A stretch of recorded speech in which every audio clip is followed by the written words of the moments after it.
Hello दोस्तों, आज हम करेंगे रीजनिंग के कुछ महत्वपूर्ण प्रश्नों को हल। दोस्तों, ये प्रश्न गत वर्षों में एनएमएमएस परीक्षा में पूछे गए प्रश्न हैं और इन प्रश्नों के अभ्यास के माध्यम से आप अपनी परीक्षा की तैयारी को बेहतर कर सकते हो। तो आइए दोस्तों, शुरू करते हैं आज का पहला प्रश्न। दोस्तों, यहाँ पर प्रश्न 1 से लेकर 3 के लिए निर्देश दिए गए हैं कि प्रत्येक प्रश्न में एक संख्या श्रेणी दी गई है, नंबर सीरीज दी गई है जिसमें एक पद गायब है, मिसिंग है, जिसे प्रश्न सूचक चिन्ह से दर्शाया गया है। यह पद उस श्रेणी के नीचे दिए गए 4 विकल्पों संख्या में से एक है, वह संख्या है। तो दोस्तों, आपको प्रश्न 1 में यहाँ पर एक सीरीज दिखाई दे रही होगी। दोस्तों, ये नंबर सीरीज है और यहाँ पर कुछ नंबर्स लिखे हुए हैं 1, 4, 10, 22, 46 और फिर दोस्तों यहाँ पर एक क्वेश्चन मार्क दिया गया है और हमें दिए गए ऑप्शनों में से ये पता लगाना है कि इस प्रश्न चिन्ह के स्थान पर कौन सी संख्या आएगी। तो दोस्तों, इसका पता लगाने के लिए हमें यहाँ पर जो पहले नंबर्स दिए गए हैं उस नंबर्स की सीरीज को समझना होगा कि ये नंबर्स जो है वो किस आधार पर लिखे हुए हैं। तो आइए दोस्तों, यहाँ पर हम देख पा रहे हैं कि शुरू में 1 और 4 लिखा हुआ है दोस्तों, फिर लिखा हुआ है 10, फिर 22 और फिर लिखा हुआ है 46 और फिर दिया हुआ है हमें प्रश्न चिन्ह का स्थान। तो दोस्तों, आप यहाँ पर देख पा रहे हो कि सबसे पहले हम अंतर देखते हैं। दोस्तों, कई प्रश्न तो हमारे अंतर से ही हल हो जाते हैं। तो दोस्तों, आप यहाँ पर देख पा रहे हो कि जब हम 4 में से 1 घटाते हैं तो दोस्तों 3 आ रहा है और जब हम 10 में से 4 घटाते हैं तो दोस्तों 6 आ रहा है। 22 में से 10 घटाने पर दोस्तों 12 आ रहा है और 46 में से अगर 22 घटाओगे तो दोस्तों आपका आंसर 24 आएगा। तो दोस्तों, आप यहाँ पर नीचे वाली सीरीज को देख सकते हो जो अभी हमने अंतर के द्वारा निकाली है। तो आप यहाँ पर देख पा रहे हो कि ये सीरीज किस आधार पर लिखी हुई है। यहाँ पर दोस्तों 3, 6, 12, 24। दोस्तों, यहाँ पर दो दो का गुणा किया गया है कि अगर 3 में हम 2 का गुणा करते हैं तो हमें 6 प्राप्त हो जाता है। 6 में भी अगर 2 का गुणा कर रहे हैं दोस्तों तो हमें 12 प्राप्त हो रहा है और 12 से 24 कैसे प्राप्त हो रहा है, 2 का गुणा करने पर ही प्राप्त हो रहा है। तो दोस्तों, हमें यहाँ पर पता होगा कि इस सीरीज का जो इस सीरीज में पहला पद 3 है तो यहाँ पर जो लास्ट वाला पद हम यहाँ पर लिख सकते हैं कि 24 आ चुका है तो 24 के बाद अब 48 ही आना चाहिए। तो दोस्तों, आपको यहाँ पर पता लगा कि 1 में जब हम 3 जोड़ रहे हैं दोस्तों, नीचे से देखो आप, 1 में जब 3 जोड़ा तो 4 आ रहा है। 4 में 6 जोड़ने पर दोस्तों ये वाला जो हमने अंतर निकाला अगर हम इसको इसमें जोड़ते हैं तो हमें 10 प्राप्त हो रहा है और दोस्तों 10 में 12 जोड़ने पर 22 प्राप्त हो रहा है। 22 में 24 जोड़ने पर 46 प्राप्त हो रहा है। तो दोस्तों, अब हमें ये नंबर प्राप्त करना है तो हम क्या करेंगे, 46 में 48 जोड़ेंगे। दोस्तों, 46 में अगर हम 48 जोड़ते हैं तो हमारा आंसर आ जाता है 94। और दोस्तों, दिए गए ऑप्शनों में से जो ऑप्शन 4 है यहाँ पर 94 ही लिखा हुआ है और यही हमारा सही आंसर होगा। तो दोस्तों, देखा आपने, इस प्रश्न को हमने अंतर से ही कर लिया और दोस्तों यहाँ पर जो सही आंसर है वो ऑप्शन 4 94 है।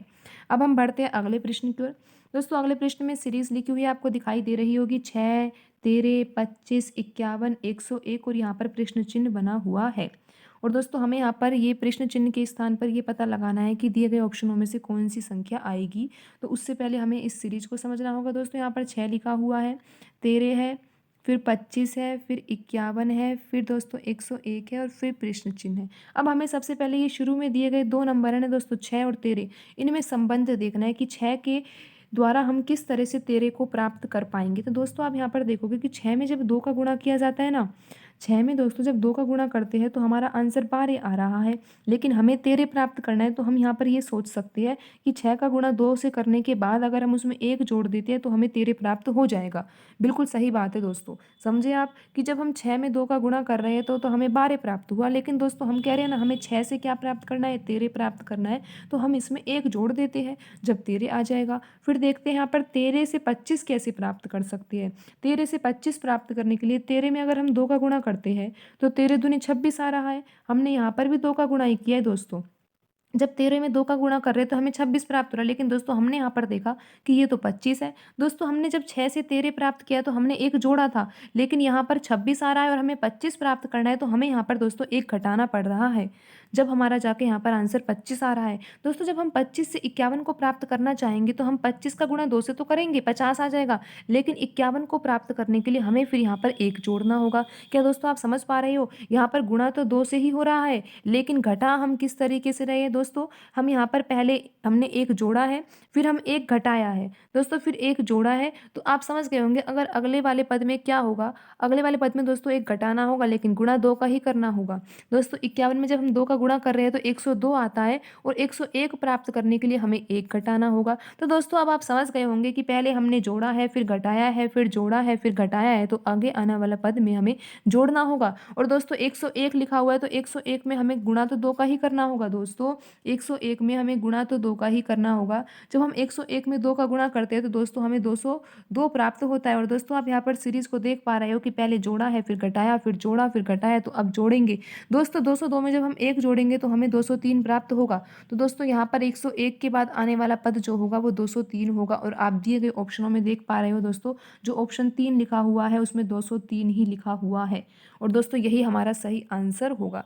तो दोस्तों आपने देखा कि ये प्रश्न कितना ही आसान था, लेकिन इसको समझने से अब ये और भी आसान हो गया। दोस्तों यहाँ पर क्या हो रहा था कि दो का गुणा कर रहे थे और फिर हम 1 घटा रहे थे और 1 जोड़ रहे थे, इस तरह से सीरीज बढ़ रही थी दोस्तों। ठीक है दोस्तों अब हम बढ़ते हैं अगले प्रश्न की ओर। अगला प्रश्न है दोस्तों, यहाँ पर आपको सीरीज दिखाई दे रही होगी, 4 लिखा हुआ है, 27 है, 16 है, 125 है, 36 है, फिर प्रश्न चिन्ह बना हुआ है दोस्तों क्या लिखी हुई है सीरीज, इसको एक बार हम यहाँ पे लिख लेते हैं।